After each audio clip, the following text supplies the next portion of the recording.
On May 6, 2025, Canadian Prime Minister Mark Carney stumbled into the Oval Office for a high-stakes meeting with U.S. President Donald Trump, only to deliver a masterclass in diplomatic futility.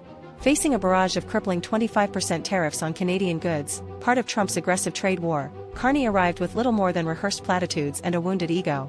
The result? A humiliating display of ineffectiveness that left Canada's economic future dangling by a thread. Trump, ever the bulldozer, wasted no time dismissing Carney's pleas, flatly stating that no argument from the Canadian leader would budge the tariffs.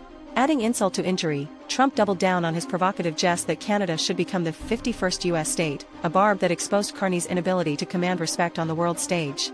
Carney's response, "Canada is not for sale, it never will be," sounded more like a petulant outburst than a strategic counter. His hollow declaration of sovereignty did nothing to shift the conversation or secure concessions, leaving observers questioning whether he grasped the gravity of the situation. The meeting, billed as a chance to stabilize U.S.-Canada relations, ended with zero progress on tariffs and no clear path forward, save for Carney's vague acknowledgement of the complexity of the trade war. This limp admission only underscored his lack of a concrete plan to shield Canada from economic devastation. With 75% of Canadian exports bound for the U.S., Carney's failure to sway Trump, or even present a compelling case, betrays a leader out of his depth, more comfortable in boardrooms than in the rough and tumble of international brinkmanship.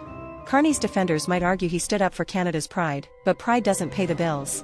As Canadian businesses scramble to offset tariff costs and exports plummet, down 6.6% in a single month, Carney's posturing offers no relief.